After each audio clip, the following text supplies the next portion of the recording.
मार्च 2025 एक महत्वपूर्ण खगोलीय बदलाव का साक्षी बनेगा, जब शनिदेव अपनी चाल बदलते हुए मीन राशि के जातकों की कुंडली में एक नया प्रभाव स्थापित करेंगे। शनि, जो आपके लाभ और पराक्रम भाव के स्वामी हैं, अपने गोचर के माध्यम से जीवन में नई ऊर्जा और चुनौतियां लेकर आएंगे। इस परिवर्तन के साथ ही शनि की साढ़े साथी का दूसरा चरण आरंभ हो जाएगा, जिसका असर आपको जागने के साथ ही महसूस होने लगेगा। यदि आपकी जन्म कुंडली में चंद्रमा मीन राशि में स्थित है, तो यह आपकी मूल राशि है, जिसे 12वें अंक से दर्शाया जाता है। आपकी राशि के स्वामी देवगुरु बृहस्पति हैं, जो आपके व्यक्तित्व और जीवन की दिशा को मार्गदर्शित करते हैं। यह ग्रह परिवर्तन आपके लिए एक नए दौर की शुरुआत करेगा, जिससे आपके अनुभवों और दृष्टिकोण में गहरी परिपक्वता आएगी। आपकी कुंडली में लग्नेश होने के साथ साथ शनि आपके दशम भाव के स्वामी भी हैं, जो आपके कर्म क्षेत्र और करियर पर गहरा प्रभाव डालते हैं। अब 30 मार्च को जब शनि आपके प्रथम भाव में प्रवेश करेंगे, तो यह परिवर्तन आपके जीवन में महत्वपूर्ण बदलाव लेकर आएगा। यह समय आपके लिए नई संभावनाओं और चुनौतियों का संकेत देता है, इसलिए आपको समझदारी से संतुलन बनाना होगा। किस तरह की सावधानियां आवश्यक होंगी, किन क्षेत्रों में आपको धैर्य और सूझबूझ से काम लेना चाहिए, यही आज का मुख्य विषय है। शनि का यह गोचर केवल खगोलीय परिवर्तन नहीं, बल्कि एक न्यायिक समय भी है, जहां आपके पिछले कर्मों के आधार पर परिणाम मिलने लगेंगे। जिन लोगों ने पहले चरण की साढ़े साथी का अनुभव किया है, वे पहले ही देख चुके होंगे कि शनि ने उन्हें पारिवारिक तनाव और विवादों की परीक्षाओं से गुजारा है। अब यह देखना होगा कि आगे के चरण में आपको किन बदलावों के लिए तैयार रहना चाहिए और किस तरह इस ऊर्जा का सकारात्मक रूप से उपयोग कर सकते हैं। संभावना है कि हाल के समय में आपने वित्तीय समस्याओं का सामना किया हो या करियर में उतार चढ़ाव देखे हों, खासकर नौकरी से जुड़ी परेशानियां। सेकंड हाउस हमारे वाणी और पोषण से जुड़ा होता है, इसलिए यदि आपको श्वसन या पाचन तंत्र से संबंधित कोई दिक्कत महसूस हुई हो, तो यह आश्चर्यजनक नहीं है। यहां तक कि दांतों की समस्याएं भी इस समय उभर सकती हैं। इसका प्रमुख कारण शनि की तीसरी दृष्टि है, जो जिस भी भाव पर पड़ती है, वहां कुछ न कुछ असंतुलन जरूर लेकर आती है। अब जब शनि आपके प्रथम भाव में प्रवेश करने वाले हैं, तो इसका प्रभाव आपके जीवन के कई पहलुओं पर पड़ेगा। इसलिए इस विषय को पूरी तरह समझने के लिए वीडियो को अंत तक जरूर देखें, और अगर आपको यह जानकारी उपयोगी लगे तो इसे साझा करना न भूलें।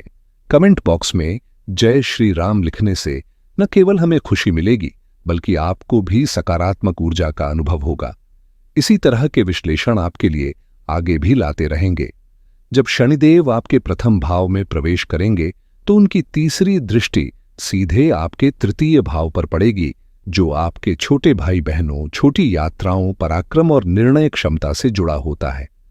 यह भाव आपके साहस और आत्मविश्वास को भी दर्शाता है। साथ ही यह संकेत देता है कि आपके भाई बहनों के साथ संबंधों की स्थिति कैसी होगी। शनि की दृष्टि यहां कुछ चुनौतियां जरूर ला सकती है, लेकिन अगर आप इसकी ऊर्जा को समझकर सही दिशा में प्रयास करेंगे, तो यह आपको मजबूत और आत्मनिर्भर बनाने का काम भी करेगी। आइए अब शनि के प्रभावों को और गहराई से समझने की कोशिश करते हैं। आगे बढ़ने से पहले यह समझना जरूरी है कि शनि सीमाओं और अनुशासन का प्रतीक है। यह राहु की तरह बंधन तोड़ने वाला ग्रह नहीं है, बल्कि नियमों और मर्यादाओं के भीतर रहकर कार्य करने की सीख देता है। शनि आपको जीवन में एक दायरा बनाकर चलने की प्रेरणा देता है, चाहे वह समाज के नियम हो, पारिवारिक परंपराएं हों या नैतिक मूल्यों की सीमाएं। इसे एक अनुभवी और प्राचीन ग्रह माना जाता है, जिसकी ऊर्जा आपको पुरानी परंपराओं और धरोहरों के प्रति अधिक झुकाव महसूस करवा सकती है। जब शनि आपके प्रथम भाव में प्रवेश करेगा, तो इसका प्रभाव विशेष रूप से उन लोगों पर पड़ेगा जिनकी मीन राशि में साढ़े साथी चल रही है।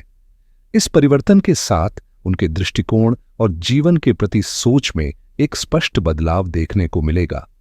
आप अचानक पुरानी चीजों को संजोने की प्रवृत्ति विकसित कर सकते हैं, चाहे वह कोई बेकार वस्तु ही क्यों न हो। मन में यह विचार आएगा कि भविष्य में कभी इसकी जरूरत पड़ सकती है। यह बदलाव आपके भीतर महसूस होने लगा होगा या जल्द ही दिखने लगेगा, और यही शनि की कार्यशैली है। शनि की दृष्टियों की बात करें तो इसकी 7वीं दृष्टि तो अन्य ग्रहों की तरह सामान्य होती है, लेकिन तीसरी और 10वीं दृष्टि इसे विशेष बनाती है। यह ग्रह केवल समय और सीमाओं का नहीं, बल्कि न्याय और कर्म का भी शासक है। शनि का न्याय निष्पक्ष होता है। यह न किसी को करीबी होने का लाभ देता है, न ही किसी को दूर होने की छूट। जो जैसा कर्म करेगा उसे वैसा ही फल मिलेगा, क्योंकि शनि सिर्फ कर्मों के आधार पर ही अपना न्याय सुनाता है। शनि की तीसरी दृष्टि सबसे नजदीक के प्रभाव को दर्शाती है, जबकि 10वीं दृष्टि सबसे दूरगामी परिणामों को प्रभावित करती है। जब शनि आपके प्रथम भाव में प्रवेश करेगा तो इसका असर आपके जीवन के कई पहलुओं पर पड़ेगा। एक महत्वपूर्ण बात यह है कि शनि न केवल आपके लाभ भाव का स्वामी है, बल्कि यह आपके व्यय भाव का भी स्वामी होता है। 12वां भाव केवल खर्च और हानि से जुड़ा नहीं है, बल्कि यह मोक्ष और मुक्ति का भी प्रतीक है। यदि हम इसे काल पुरुष की कुंडली के दृष्टिकोण से देखें तो मेष राशि की कुंडली में अष्टम भाव को शनि का सबसे प्रभावशाली स्थान माना गया है। शनि मूल रूप से काल पुरुष की पीड़ा, कष्ट और तपस्या का प्रतिनिधित्व करता है। यह ग्रह जीवन में अनुशासन, धैर्य और कर्मों का कठोर लेखा जोखा रखता है, जिससे व्यक्ति अपने कर्तव्यों को बेहतर ढंग से समझ सके और सच्चे आत्मबोध की ओर बढ़ सके।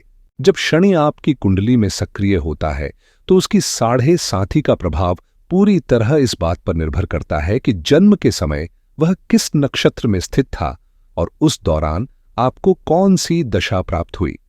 यदि 7.5 के दौरान आपके अनुकूल ग्रहों की महादशा या अंतर्दशा चल रही है तो इसका प्रभाव अपेक्षाकृत कम होगा और आपको अधिक संघर्ष का सामना नहीं करना पड़ेगा। वहीं दूसरी ओर यदि आपकी कुंडली में अशुभ ग्रहों की दशा प्रबल है तो शनि की 7.5 का अनुभव अधिक चुनौतीपूर्ण हो सकता है। साथ ही यदि शनि किसी शुभ नक्षत्र में स्थित है तो उसका प्रभाव संतुलित रहेगा, लेकिन यदि यह विपरीत परिस्थितियों में हो तो जीवन में उतार चढ़ाव बढ़ सकते हैं। इसीलिए 7.5 का अनुभव हर व्यक्ति के लिए अलग अलग होता है और इसकी तीव्रता पूरी तरह से आपकी व्यक्तिगत गृहस्थिति और दशाओं पर निर्भर करती है। यदि शनि आपकी कुंडली में शुभ नक्षत्रों में स्थित नहीं है और इसके साथ ही आपकी दशा अंतर्दशा भी प्रतिकूल ग्रहों की चल रही है तो आने वाला समय निश्चित रूप से चुनौतियों से भरा हो सकता है। शनि की तीसरी दृष्टि आपके तृतीय भाव पर पड़कर आपके निर्णय लेने की क्षमता को प्रभावित कर सकती है, जिससे सही और गलत के बीच स्पष्ट अंतर कर पाना कठिन हो जाएगा। यह ग्रह विलंब का प्रतीक है, इसलिए किसी भी महत्वपूर्ण निर्णय को लेने में आपको असमंजस और देरी का सामना करना पड़ सकता है। मन बार बार दुविधा में फंस सकता है। क्या यह करना सही होगा? क्या इसका परिणाम अनुकूल आएगा? क्या किसी अन्य विकल्प पर विचार करना चाहिए?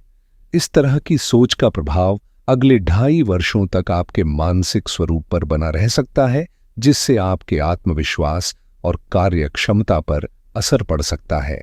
अपने फैसले लेने से पहले अपने शुभचिंतकों, मार्गदर्शकों और परिवार के अनुभवी सदस्यों से विचार विमर्श अवश्य करें, लेकिन निर्णय लेने में इतनी देर भी न करें कि उसका कोई लाभ ही न रह जाए।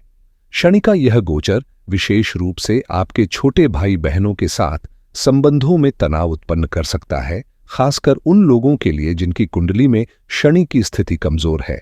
ऐसे में अतिरिक्त सतर्कता आवश्यक होगी। ध्यान दें कि यह केवल एक ग्रह परिवर्तन है। आज शनि प्रथम भाव में आया है और उसकी तीसरी दृष्टि आपके तृतीय भाव पर प्रभाव डाल रही है। यही कारण है कि रिश्तों और निर्णयों को लेकर धैर्य और समझदारी से आगे बढ़ना आवश्यक है। निश्चित रूप से यह गोचर आपके छोटे भाई बहनों, मित्रों और अन्य करीबी संबंधों में टकराव की स्थिति उत्पन्न कर सकता है, इसलिए अपने स्वभाव में संतुलन बनाए रखना अनिवार्य होगा। शनि स्वभाव से अनुशासन और सीमाओं का प्रतीक है, जो यह सिखाता है कि हर स्थिति में संयम रखना आवश्यक है। बातचीत के दौरान यह आकलन करें कि क्या आपकी बात आवश्यक है या केवल अप्रिय स्थिति उत्पन्न कर सकती है। यदि शब्द अनावश्यक लगें तो मौन धारण करना ही बुद्धिमानी होगी। इस गोचर के प्रभाव से बचने के लिए सोच समझकर बोलें और अपनी सीमाओं का ध्यान रखें ताकि रिश्तों में सौहार्द बना रहे। शनि की सप्तम दृष्टि आपके 7वें भाव पर प्रभाव डालेगी, जो आपके जीवन साथी, व्यापार, साझेदारी और सामाजिक दायरे का प्रतिनिधित्व करता है। यह घर इस बात को दर्शाता है कि आप अपने जीवन साथी के साथ किस तरह तालमेल बिठाते हैं, व्यवसाय में कितने सफल हैं और समाज में अपनी उपस्थिति को कितनी प्रभावी ढंग से स्थापित कर पाते हैं। यदि आप राजनीति से जुड़े हैं तो यह गोचर यह निर्धारित करेगा कि आपके अनुयायी आपके विचारों को कितनी गंभीरता से लेते हैं और आप अपने संदेश को कितनी स्पष्टता से संप्रेषित कर पाते हैं। यदि शनि आपकी कुंडली में शुभ स्थिति में है और अनुकूल दशांतर दशा चल रही है तो यह समय आपके लिए स्थिरता और सफलता लेकर आ सकता है। यदि शनि की स्थिति अनुकूल है तो आपका वैवाहिक जीवन पहले से अधिक सशक्त होगा और आप नए व्यावसायिक उपक्रमों या साझेदारियों की ओर बढ़ सकते हैं। जनसमूह आपके विचारों को महत्व देगा, जिससे आपके सामाजिक और व्यावसायिक प्रभाव में वृद्धि होगी। लेकिन यदि शनि प्रतिकूल स्थिति में है तो परिस्थितियां इसके ठीक उलट होंगी। आपके साझेदार आपकी मानसिक स्थिति का अनुचित लाभ उठा सकते हैं। लोग आपके शब्दों को गलत अर्थ में ले सकते हैं और आपकी बातों को गंभीरता से नहीं लिया जाएगा। इसके अलावा जीवन साथी के स्वास्थ्य में गिरावट की संभावना भी बनी रह सकती है। इसलिए इस अवधि में विशेष सतर्कता और संयम बनाए रखना आवश्यक होगा। जीवन साथी के साथ संबंधों में तनाव महसूस हो सकता है और जब साढ़े साथी कठिन दौर में होती है तब हालात ऐसे बन सकते हैं कि अगर माता पिता भी आपका साथ दें तो वह किसी बड़े सहारे से कम नहीं होगा। इस अवधि में विशेष रूप से सतर्क रहना आवश्यक है, क्योंकि 30 मार्च 2025 के बाद के 5 साल शनि की बकाया साढ़े साथी के प्रभाव में रहेंगे। यह समय आपको वास्तविक जीवन की कठोर सच्चाइयों से रूबरू कराने के लिए आता है। अक्सर हम यह मान लेते हैं कि जो कुछ भी हो रहा है वह हमारे ही प्रयासों का परिणाम है, लेकिन साढ़े साथी हमें यह सिखाने आती है कि जीवन में बहुत कुछ हमारी सीमाओं से परे भी होता है। हम अक्सर यह भूल जाते हैं कि सृष्टि का संचालन हमारे हाथों में नहीं बल्कि उस परम शक्ति के अधीन है, जो समय समय पर हमें यह एहसास कराती है कि हम मात्र एक माध्यम हैं, संचालक नहीं। जब शनि की साढ़े साथी आती है तो वह हमें हमारी वास्तविक स्थिति का भान कराती है, हमारी सीमाओं का एहसास कराती है और हमें यह समझाने आती है कि हमें अपने दायरे में रहकर ही आगे बढ़ना होगा। विशेष रूप से सप्तम भाव में इसका प्रभाव गहरा होता है और इसी के साथ शनि की एक अतिरिक्त शक्ति होती है, उसकी दशम दृष्टि। अन्य ग्रहों की तुलना में यह विशेष दृष्टि आपके दूरगामी परिणामों को निर्धारित करती है। शनि की यही दृष्टि आपके कर्म क्षेत्र पर प्रभाव डालती है, चाहे वह आपकी नौकरी हो, व्यवसाय हो या कोई अन्य पेशा।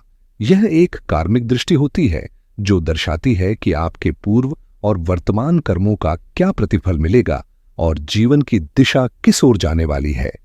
जीवन के कर्म क्षेत्र में अनुशासन कोई विकल्प नहीं बल्कि अनिवार्यता है और शनिदेव इसे लेकर किसी भी प्रकार की लापरवाही स्वीकार नहीं करेंगे।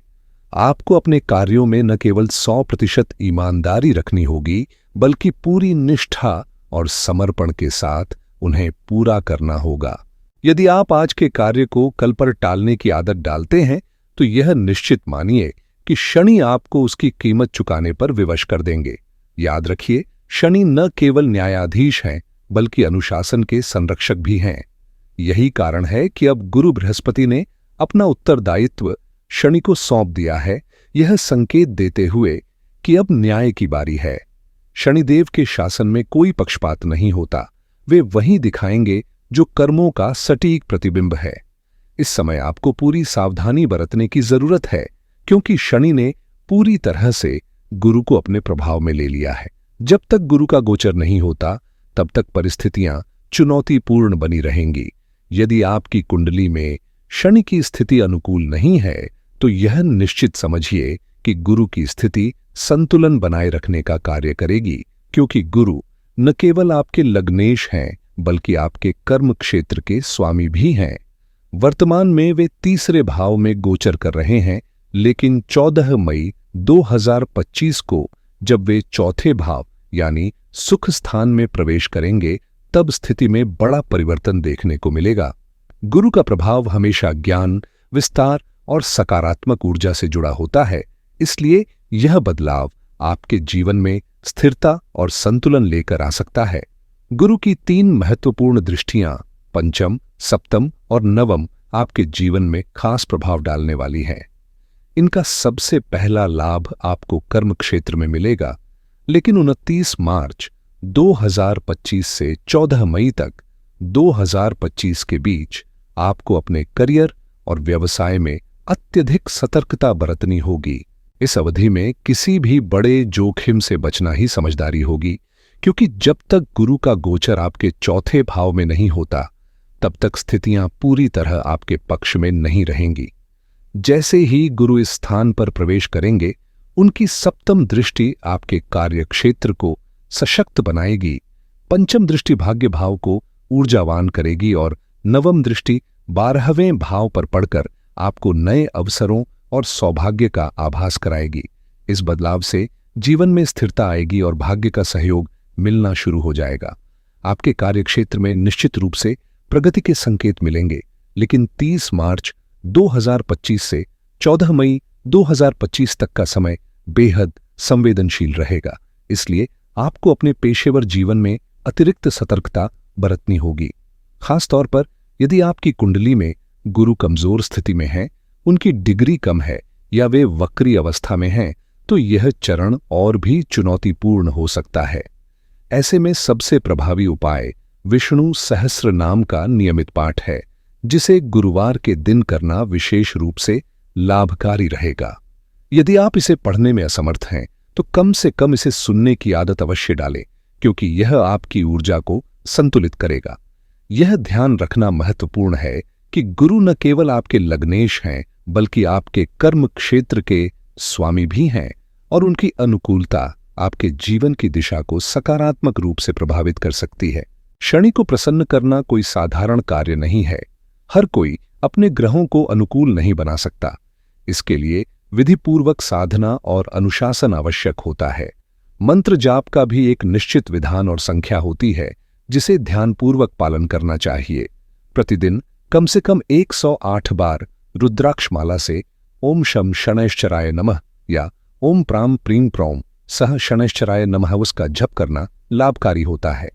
इसके अलावा शनि चालीसा का पाठ भी आपके कर्मों को संतुलित करने में सहायक सिद्ध हो सकता है। साथ ही हर शनिवार पीपल के वृक्ष के नीचे सरसों के तेल का दीपक जलाकर उसकी 7 बार परिक्रमा करने से शनि की कृपा प्राप्त होती है, जिससे जीवन में आने वाली रुकावटें धीरे धीरे समाप्त होने लगती हैं।